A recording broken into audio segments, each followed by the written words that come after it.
Have you ever quietly closed a door, seeking only a breath of your own air, only to feel a hurricane of rage and despair erupt on the other side?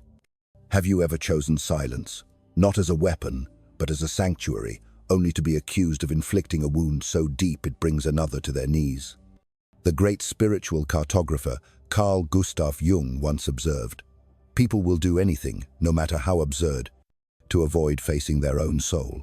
This profound truth is the key to understanding a deeply unsettling and painful dynamic many of us have experienced. It's that moment when your simple, calm decision to step back, to create distance, or to seek autonomy triggers a cataclysmic collapse in someone you once held close. There was no betrayal, no grand fight, no screaming match. You simply withdrew your energy. And yet, the other person shatters. They are consumed by a tempest of anger, panic, accusations, and a despair so profound it feels as if your absence has ripped the very foundation of their being from beneath them. If this experience resonates deep within your spirit, if you have ever been made to feel like a villain for simply trying to save yourself, then know that you have found a safe harbor here. This message is for you. It is a validation of what your soul has always known to be true. Let this be a moment of clarity for you.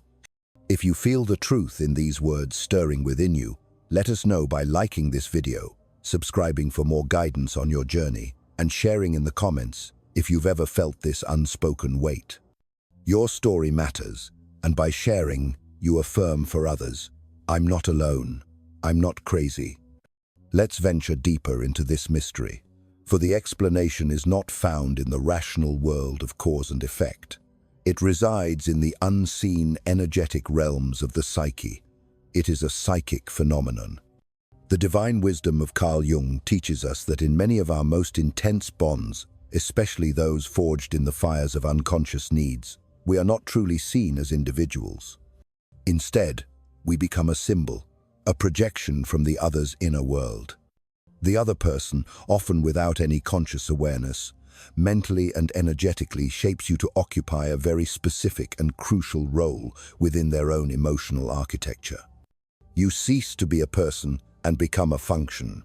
You become the solution to an unhealed part of them.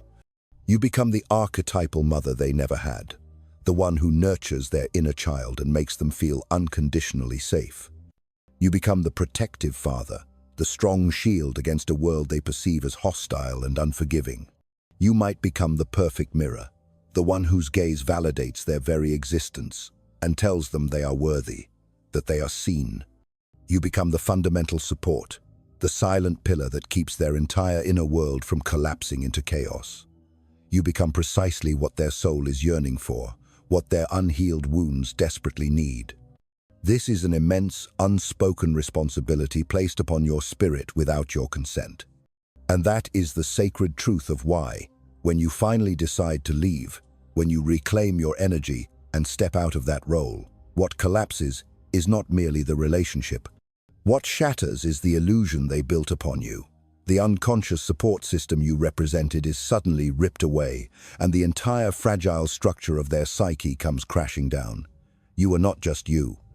You were their emotional balance, their anchor in a stormy inner sea, the very ground beneath their feet. This disproportionate reaction finds even deeper roots in the soil of our earliest experiences, as explored by the pioneering work of John Bowlby and Mary Ainsworth in attachment theory.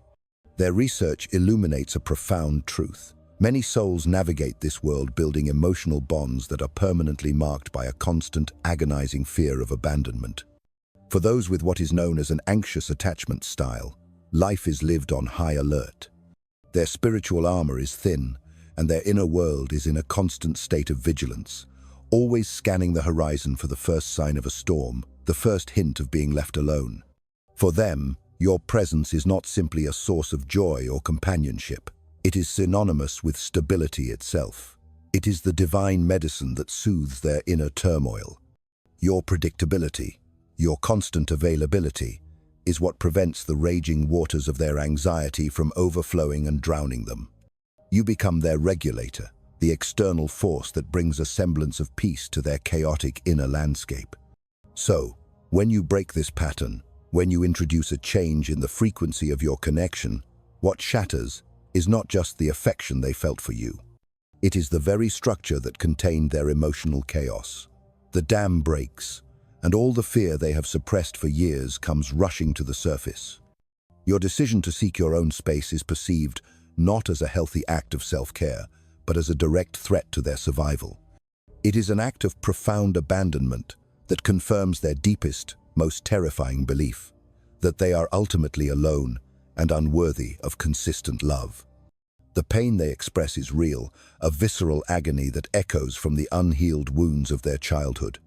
But it is a pain that was present long before you arrived. You were simply the beautiful, temporary shield that kept them from feeling it.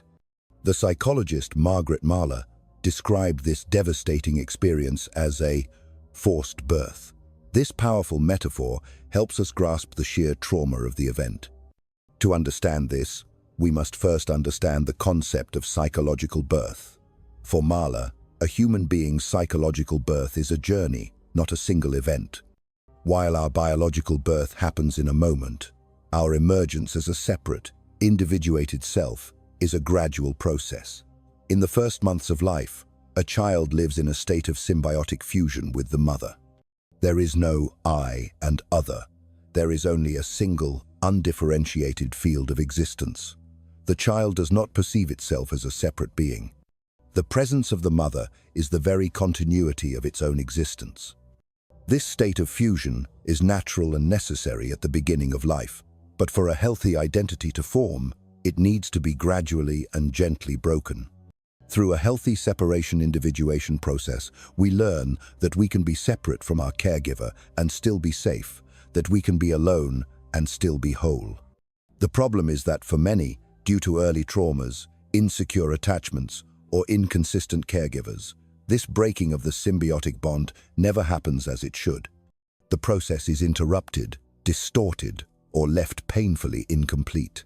The child grows up never truly knowing where their own self ends and where the other begins. What the soul fails to integrate in childhood, it inevitably seeks to resolve in adulthood. And this is where everything connects with your experience. You became the symbiotic other. For someone who has never fully emotionally differentiated, you were not just a partner. You became part of their very sense of identity. And when you decide to distance yourself, you are not just leaving. You are forcing a psychic birth. You are tearing the other away from a primitive illusion of unity. You are saying, we are not one. And for someone living in a symbiotic identity, this is utterly unbearable. Your departure forces them into a perception of separation and individuality, something that may have never been fully developed within them. For those who have lived fused with the other emotionally, symbolically, or unconscious, separation is not a goodbye. It is an amputation. It is a violent severing from a part of what they perceive to be themselves. Throughout this entire experience, this soul-shattering ordeal, there is one liberating truth that you must anchor yourself to. You were never the problem. The intensity of the other person's pain, no matter how real and heart-wrenching it seems, is not a reflection of the depth of your love, but of the depth of their dependency. This is a crucial distinction that can set you free. Genuine love recognizes individuality. It respects cycles and understands limits. Dependency, on the other hand, demands possession, demands continuity, demands that the other never changes. When you decide to grow, to leave, to simply breathe, dependency screams. It accuses, it pleads, it manipulates, all to bring you back to the place where you were, the place of borrowed stability. And it is at this very point that so many get confused and turn back. The other person's pain when you distance yourself can be so intense, so dramatic, that you start to doubt yourself. You begin to wonder if you are too harsh, too selfish, too insensitive. But that guilt is not yours. It was manufactured from the distortion of a bond that, from the very beginning, was not built on your truth, but on the other person's need. Your freedom is not cruelty, it is a right, and often, it is also a profound act of self-love. When someone collapses because you left, what is coming to the surface is the void you occupied, an internal space that the other never learned to fill on their own. You are not loved for who you were, but for what you represented. You were the sedative, the mirror, the solid ground. Your departure unveils what has always been there but hidden: chronic insecurity, fear of loneliness, psychic helplessness. And sometimes, it is only when you leave that the other realizes how much they have lost themselves and how much they expected you to fix that. This does not mean you are to blame for that void. It simply means you can no longer sacrifice yourself to fill it. No relationship is fair when it requires you to deny your individuality to keep the other emotionally whole. It is a zero-sum game. Either you nullify yourself, or the other reorganizes, and reorganizing hurts. But it is necessary. Your absence may be the beginning of the other's true maturation process, if they have the courage to face that mirror.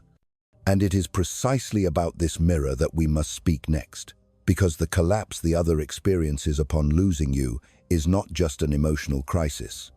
It is a revelation, a painful and raw chance to look inward and finally see themselves without projections. The illusion of control and the subsequent disproportionate emotional reaction are intrinsically linked. Every symbiotic relationship carries within it an essential illusion, the illusion of control.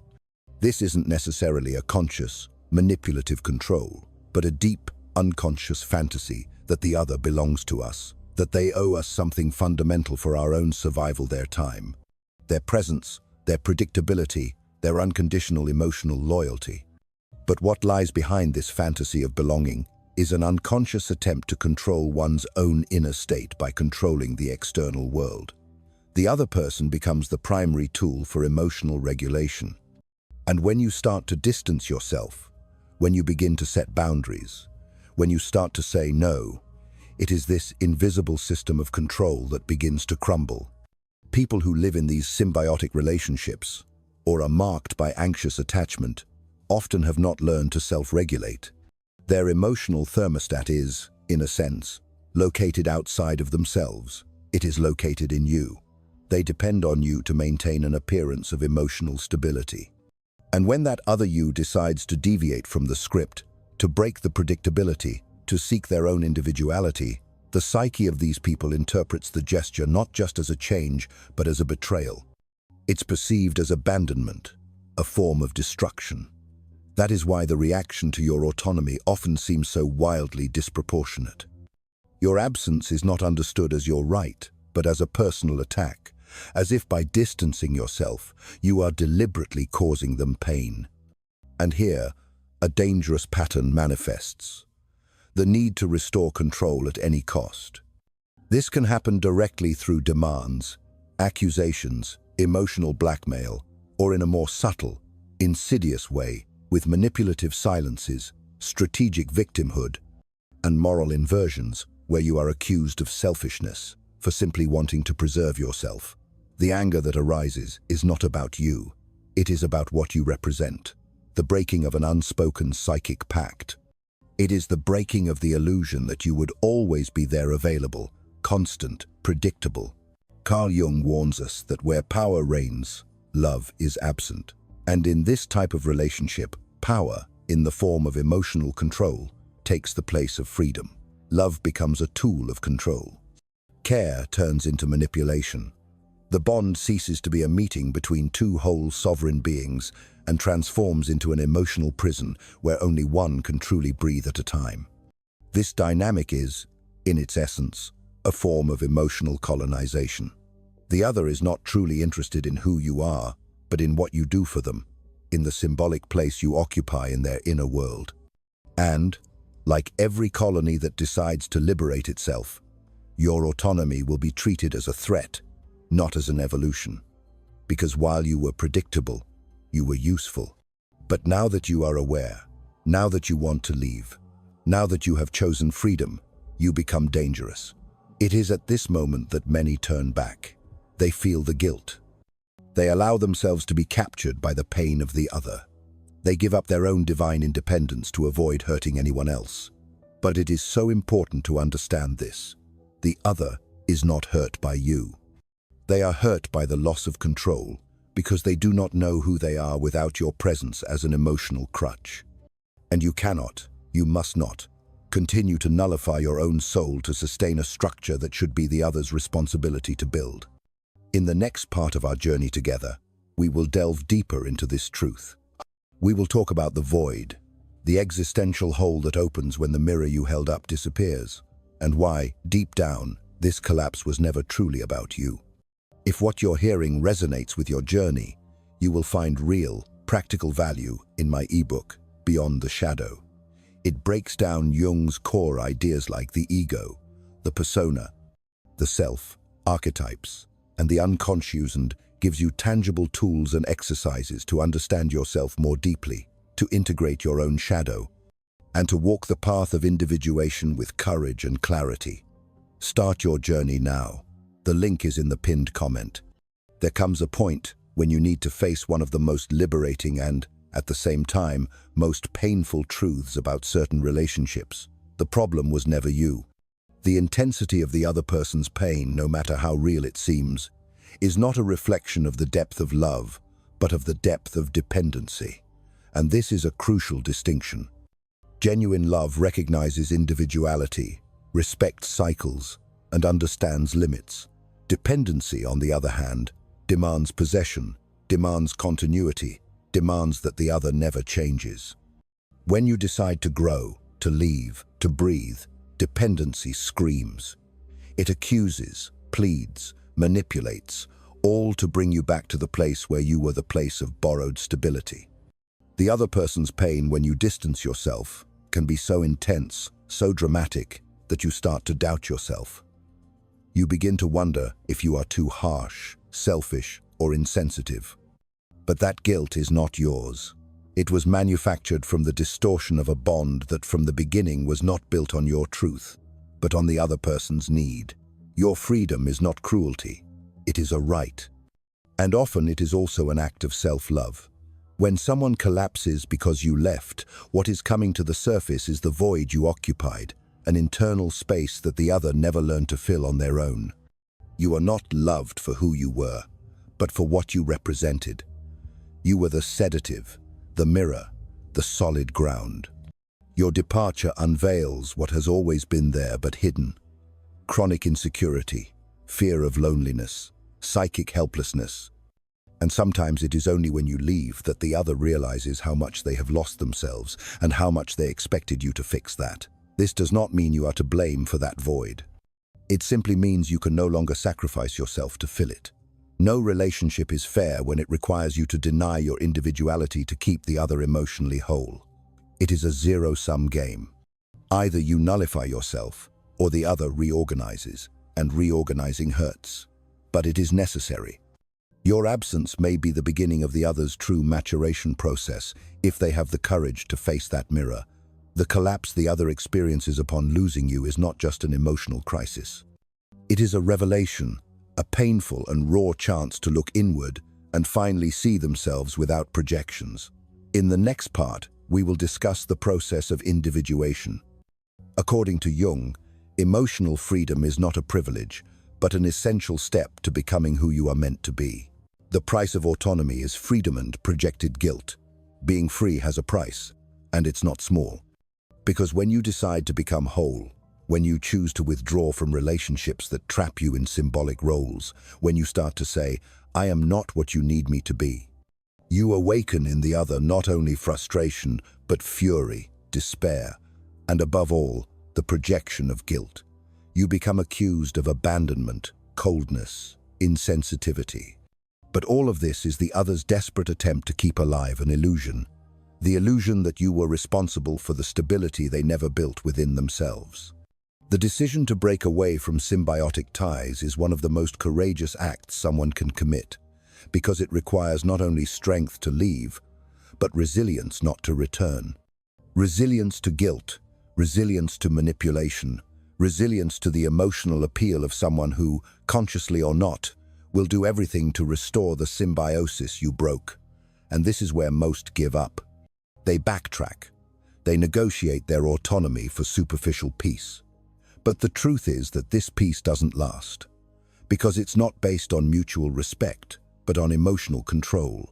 Carl Jung said that the goal of life is not to be good, nor to be accepted, but to become who you are. And this process, which he called individuation, requires ruptures. It requires confronting the shadow. It requires stepping out of the role that others project onto you. And there's no way to traverse this path without causing discomfort in those who were used to controlling you, defining you, using you as their support. Your autonomy is, for many, a cruel reminder that they still don't have their own, but that is not your responsibility. You didn't come into the world to function as anyone's emotional foundation.